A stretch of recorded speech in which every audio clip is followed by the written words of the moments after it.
Consultório CBN, com Henrique Bonaldi.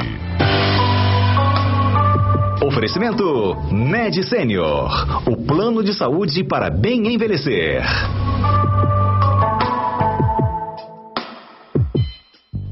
Oi, doutor Henrique. Ei, Mário, tá bom? Boa tarde, gente. Ai, gente, lembrei de uma expressão que o senhor falou aqui uma vez. Logo hoje, no dia do doutor. É aquela. Eu não vou nem repetir. Que hoje a gente tá falando de expressões populares que a gente usa muito, doutor. Tipo farinha pouca, meu pirão primeiro, vixe. Eita! Misericórdia. Misericórdia. Ave Maria, pai amado. Aquela foi um clássico, entrou pra história do Severo Cotidiano, tá? A gente lembrou da que o senhor falou que realmente... Hã? Eu não lembro, não. O senhor quer que a gente lembre o senhor ou deixe isso pra lá? Não, eu quero que lembre, claro. O senhor falou... Agora, mas eu tenho que falar. O senhor falou assim, casar é melhor que morrer queimado. Lembra? É. Essa foi, né? Não foi isso que ele falou? Foi. Isso quem fala, na verdade, é um amigo meu chamado Adenilton Mota Rampinelli, um médico de marca maior, inclusive. Ele que fala isso, melhor que morrer queimado. É, casar é melhor que morrer queimado. Essa daí entrou pra história do consultório CBN. Agora, mas eu tava com saudade do doutor Henrique, Mário. Por quê? Já tinha 2 semanas que o doutor Henrique ficou porque tava viajando e tudo. Tava com saudade de ouvir esse linguajar do doutor Henrique, assim, que ele parece nosso amigo conversando com a gente. É, mas ele é nosso amigo. Esse linguajar chulo, né? Doutor, temos dúvidas da semana passada. Vamos lendo aqui? Vamos nós. Primeiro eu reparei que minhas unhas estão crescendo mais rápido. E eu comecei a tomar um remédio para não ficar careca. É uma vitamina, esqueci o nome. Carabeça. Mas a unha cresce mais rápido. Tem problema a unha crescer mais rápido? Não, tem problema ela... Aliás, não tem problema ela crescer nem mais rápido, nem mais devagar. O problema é a qualidade da unha. Sabe que alguns fatores nutricionais alteram a unha, né? Então, por exemplo, anemia altera a unha, deficiência de algumas vitaminas altera a unha.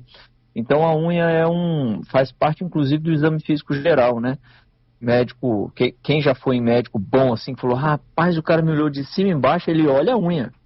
Porque a unha pode dizer algumas coisas. Por exemplo, unha altera muito em quem fuma, faz uma unha grandona, assim, chama baqueteamento digital, parece um vidro de relógio, assim, a unha fica, sabe?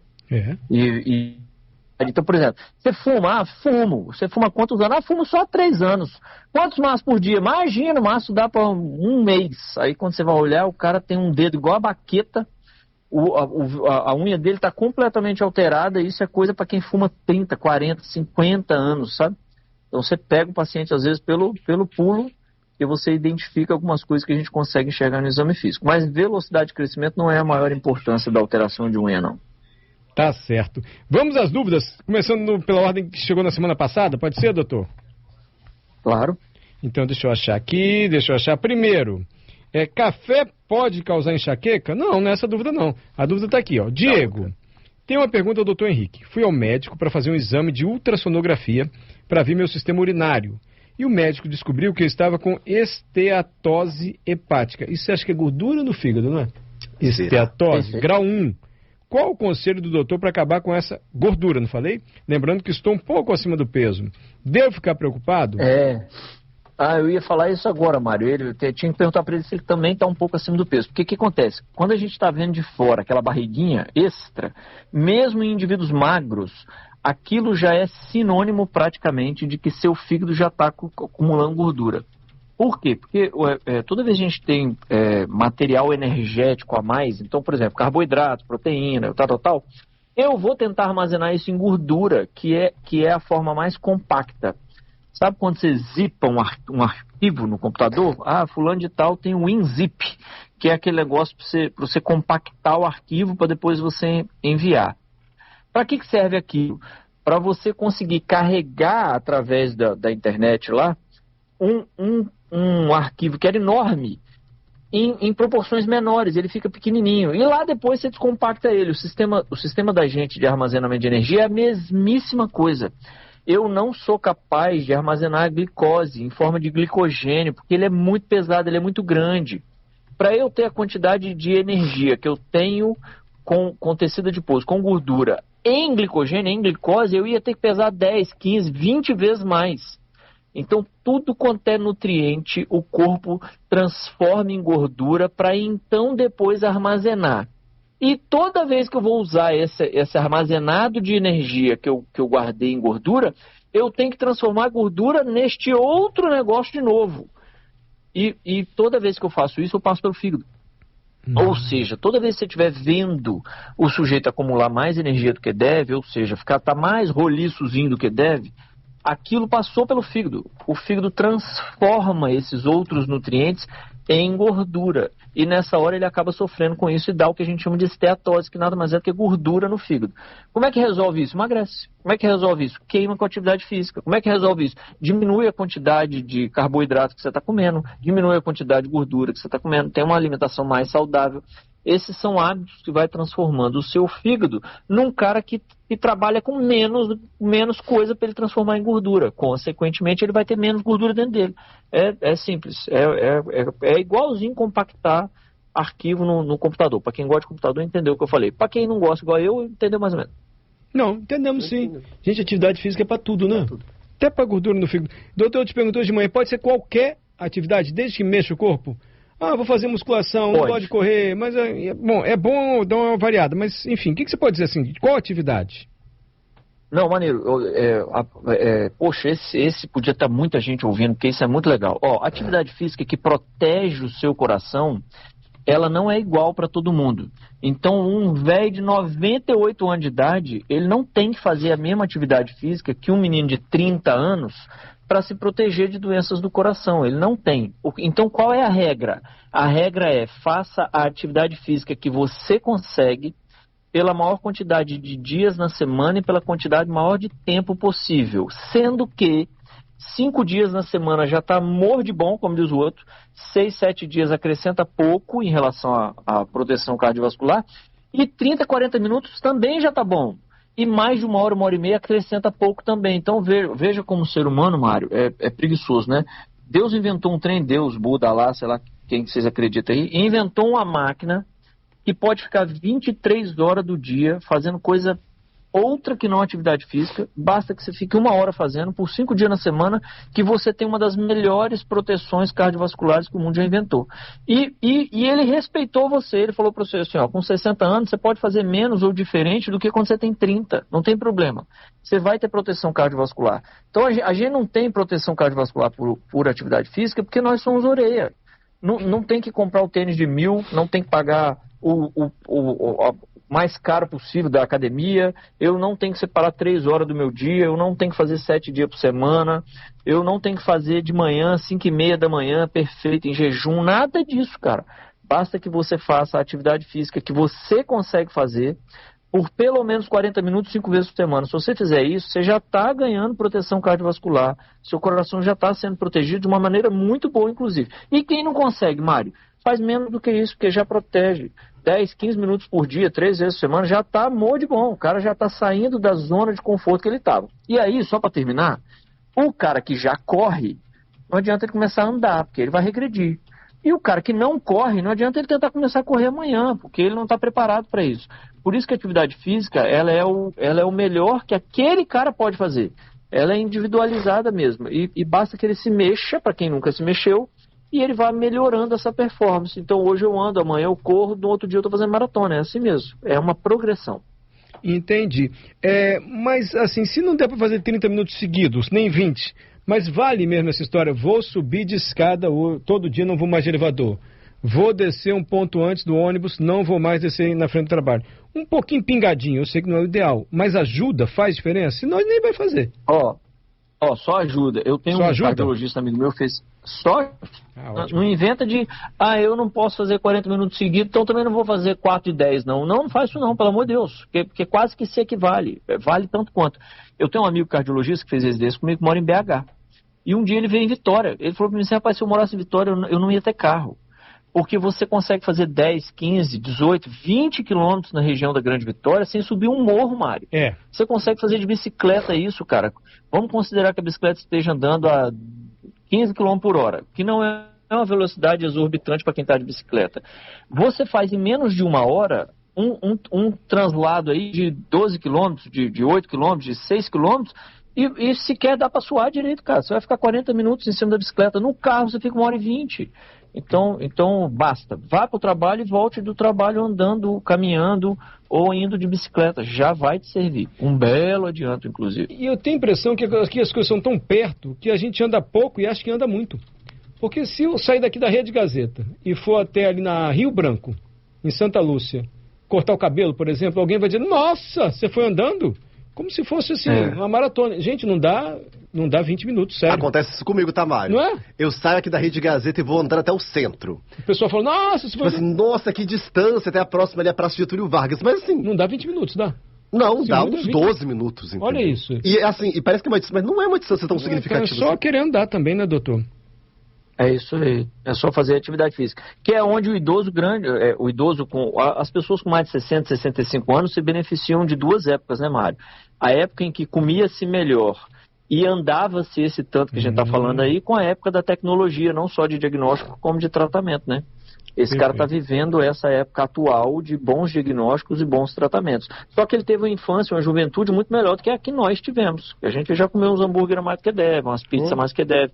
Que na época não existia, né? Embutido, condimentado, ultraprocessado, isso não existia 40 anos atrás. Então o cara pega o melhor de dois mundos. Vamos ver até onde vai chegar a tecnologia de medicação para suprir esse erro nosso de ter acostumado com essas comidas mais, o que chamavam de junk food, né? Essas comidas mais erradas aí. Perfeito, doutor, perfeito. Guilherme, pergunta para o doutor sobre o uso de vinagre de maçã para gordura no fígado. O doutor já falou, para gordura no fígado tem que fazer exercício e melhorar a alimentação. Vinagre de maçã, doutor? Mário, em cima dessa mesma pergunta, a gente pode extrapolar para um monte de coisa. Teve uma época que meu pai fazia uma água com berinjela, não sei se vocês vão lembrar disso, há 20 anos atrás. Lembro. Colocava água com berinjela, porque diminuía. Então, esses fitoterápicos, eles são muito bons e eles raramente fazem mal, sabe, Mário? Mas qual é a comprovação científica de que o vinagre de maçã, para quem tem esteatose, resolve o problema do cara e basta só isso? Nenhuma. Infelizmente, todas essas tentativas de fitoterápicos, elas são adjuvantes, elas são a mais, elas não podem ser a principal terapia. Como é que você faz para um cara, por exemplo, que tem esteatose grau 3, que está beirando a cirrose, o cara está quase tornando o fígado dele um queloide, uma grande cicatriz, de tanta gordura que tem. Esse cara você tem que avisar ele para nunca mais pôr comida ultraprocessada, nunca mais pôr coisa errada na boca, fazer atividade física o dia inteiro e emagrecer urgentemente. Porque esses três... E tomar medicação. Porque esses 4 pés são os pés que o cara estudou e provou. Então eu pego uma população igual o Mário, divido 40 mil pacientes por um lado, 40 mil pacientes por outro e aplico perda de peso, aplico redução de cigarro, aplico uso de estatina, aplico e no outro cara eu não faço nada e olho. Isso está comprovadamente mostrado na ciência de que adianta. O vinagre de maçã é maravilhoso, usa, porque tem seu benefício, mas não brinca de só fazer isso não, porque por várias vezes a gente pega no pronto-socorro, é danado para isso. Indivíduos que foi prescrito medicação para pressão alta e ele resolveu chegar em casa e tomar o chá de alho que a avó dele mandou. Não tem problema tomar chá de alho, só não faz a besteira de tomar só o chá de alho, porque não tem comprovação científica. Se tivesse, tinha uma tarde que estava sendo vendida a preço alto, gente. A indústria farmacêutica fica parada em cima desses trem para descobrir que faz efeito, aumentar o preço e cobrar da gente. Se não está caro, não tem tanto benefício quanto o que está caro. E infelizmente é assim que funciona. Eu entendo o que eu estou falando, estou falando para o bem. Não estou falando dizendo que todas essas terapias são erradas, não, de forma alguma. Mas não brinca de fazer só ela, porque pode dar errado. Tá certo. Isa Maria, e a ivermectina? Ivermectina, é remédio de verme, isso não? Acho que eu acho. E a ivermectina, já ouvi dizer que mata. Mata o verme ou mata a pessoa? Responde aí, doutor. Não mata o verme. A ivermectina é uma medicação tão segura para as pessoas entenderem. Primeiro que ela existe há 100, 900 anos, né? Desde 1800 e Guaraná de rolha. A ivermectina ela é um antiparasitário muito usado, por exemplo, para sarna. E numa época muito recente, há pouquíssimo tempo atrás, Mário, isso é muito comum em hospital muito lotado, de baixa condição social, você tinha um hospital de 40, 60, 70 leitos, em que a sarna invadia aquele hospital e pegava todos os pacientes. É uma medicação tão segura que um dos protocolos de atendimento para esse tipo de fenômeno, para esse tipo de epidemia, é você dar ivermectina à torta e à direita para todo mundo. Você dá ivermectina para paciente, grave, não grave, você dá ivermectina para funcionário. Então ela é uma medicação muito segura, mas ela é uma medicação que deve ser prescrita da forma correta. Então ela tem usos corretos e que geralmente é um bom clínico, um bom infectologista, bate o olho e fala assim, opa, esse trem aqui você vai conseguir tratar com ivermectina, mas é uma medicação bem segura mesmo. Agora, tem seus efeitos colaterais, deve ter gente que é alérgico a esse trem, aconteceu uma catástrofe, sempre tem. Medicina não é nem sempre nem nunca, né? A medicina não é uma ciência matemática, ela tem suas exceções, mas em regra é uma medicação muito tranquila. Albertone, posso ler, doutor, a pergunta? Opa!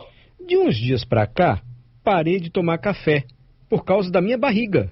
Meu estômago que estava machucando, mas eu gosto de tomar café, mas tive que fazer isso. E depois, consequência, eu tive muito mais enxaqueca, dor de cabeça. Tem relação parar de tomar café com dor de cabeça? E café faz mal pro estômago, dá dor de barriga, doutor? Se tem as duas coisas. Café, ele coopera com a acidez do estômago, sabe? Ele deixa o ambiente do estômago um pouco mais ácido. Pode imaginar quem tem gastrite, Mário. O cara já tem a mucosa. A mucosa é aquela primeira capazinha que tem no estômago. E essa capazinha ela é preenchida como se fosse com uma gelatina, que é uma proteção que o estômago tem que ter, porque o estômago basicamente é uma bolsa em que é jogado ácido lá dentro para corroer do remédio ao alimento que você come, para no estômago para dar essa chuva de ácido para já começar a digerir. Então, o estômago ele tem que estar preparado para esse ácido. O cara que tem gastrite, ele tem menor capacidade de fazer essa proteção contra o ácido que a gente produz. O estômago serve para isso. Não tem jeito de você tirar o ácido do estômago. O estômago serve exatamente para isso. E aí, para o indivíduo que tem gastrite, tudo quanto é coisa que deixa mais ácido o estômago, desprotege ainda mais o estômago, é pior. Então, bebidas pretas, gaseificadas, refrigerante, e assim vai. E café é uma delas, Mário. E a outra coisa é o seguinte, o café, ele é danado, principalmente para quem usa café em demasia, usa mais do que 10, 2 litros, 4 litros de café por dia, isso existe, não é nem incomum. Posso imaginar que aí na TV, né, nos editoriais, aí tem sempre aquele cara fanático por café, que leva uma garrafa de café todo dia. Esse cara, ele acostuma com o efeito adrenérgico do café, ou seja, ele é um cara sempre mais pilhado, ele é um cara sempre mais dependente para não pescar, para não dormir, para não bobear com o assunto, com o editorial que ele tinha que fazer. E ele acaba acostumando com a vida assim. Quando ele tira, ele sofre abstinência.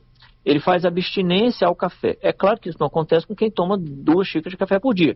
Mas quem toma muito, e se esse for o caso do ouvinte em questão aí, ele às vezes está fazendo abstinência. E parte da abstinência é essa dor de cabeça que ele sente. Então o café pode ser responsável pelas duas coisas. Pode ser responsável por pior e dor de estômago, quadro de gastrite, às vezes até de úlcera, e também pode ser responsável na retirada dele dessa sensação. Tem gente que treme, tem gente que fica com insônia, tem gente que tem crise de pânico, tem gente que fica com a boca seca, o cara fica fanático por aquilo, ele tá...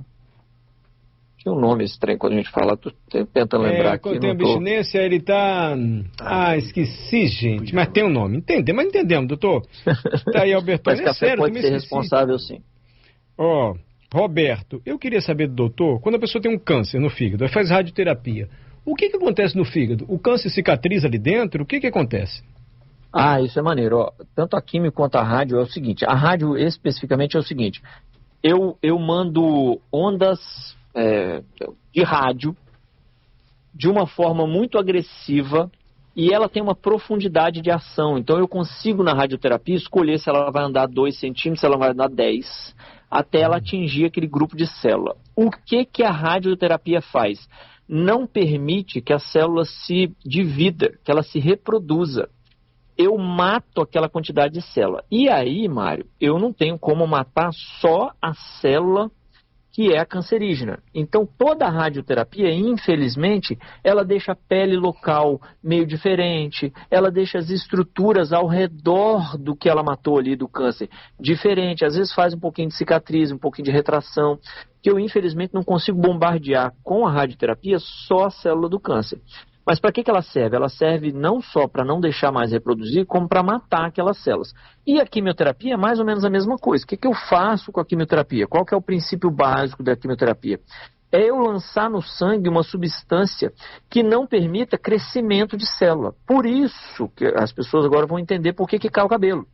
Por que cai o cabelo? Porque quando você lança a quimioterapia para dentro do vaso sanguíneo do cara, para dentro do sangue do cara, você não consegue uma quimioterapia que só não deixa crescer a célula do câncer. Não deixa crescer várias outras células, inclusive as de pele, as células que iam morrer e que iam determinar o crescimento do cabelo. Então, por isso que ao longo do tempo vai caindo, porque o cara não tem a célula que ia ser a que substituir aquele ramo do cabelo, que ia crescendo, nascendo o cabelo.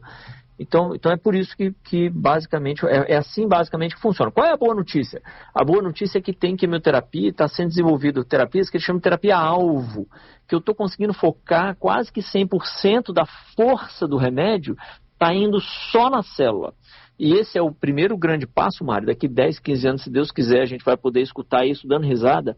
Esse é o primeiro grande passo da cura do câncer, Mário. Deus quiser. A gente está muito próximo, sabe, Mário? De todos os cânceres, inclusive. A gente está muito próximo. Nossa, Deus a gente demorou muito para iniciar os estudos mais fortes na oncologia, porque se morria muito de coração, muito de causa externa. Há 100 anos atrás, quase ninguém tinha câncer, porque o cara não ficava velho. Então era mais difícil. Agora não. Agora, como a população está envelhecendo, essas terapias estão sendo estudadas. E o início de tudo, Mário, é a terapia-alvo. É a gente conseguir atingir a célula do câncer. Quando a gente for capaz de inventar um remédio que faz isso, uma radioterapia que faz isso, uma terapia X que faz isso, resolvido, cara. Se Deus quiser, a gente vai se ver livre desse monstro aí. E se Deus quiser, doutor, Deus te ouça. Só para terminar hoje, aí olha, peço ao Rogério paciência, Genilson, Guilherme, Genilson de novo. Semana que vem a gente faz as suas perguntas, hoje não dá mais tempo. Mas o Lenal está comendo muita pimenta. Eu como muita pimenta, eu gosto de comida mexicana, como lá direto. Pimenta demais faz mal? Tudo demais faz mal. Mas pimenta, doutor, tem alguma observação para ele? Pimenta no dos outros que faz mal. Mentira, tô brincando, piadinha. Mário, é o seguinte, pimenta é um condimento, né, cara? É um condimento tirado de uma... O problema não é a pimenta, a fruta, a pimenta. O problema é o resultado que o corpo faz para lutar contra aquela pimenta. Então, ele torna, por exemplo, o estômago em condição mais ácida também. E aí, alguns indivíduos, essa história de eu comi pimenta, minha hemorroida piorou, isso é verdade, porque deixa o cara, como o cara fica mais inflamado pela pimenta, mas a pimenta, assim, comer pimenta todo dia na hora do almoço faz mal? Não tem escrito no livro assim, o cara que faz mais isso, ele morre mais de tal coisa. Não tem. Mas o cara que não tem o estômago preparado para isso, não tem o sistema vascular, por exemplo, preparado para isso, ele vai notar que a pimenta não faz tão bem. Minha sugestão é que ele diminua. Caso contrário, ele vai acabar ganhando, sei lá, uma gastrite por causa disso. Obrigado, doutor Henrique. Até terça-feira da semana que vem, se Deus quiser. Tchau, gente. Vamos com Deus. Boa semana para todo mundo.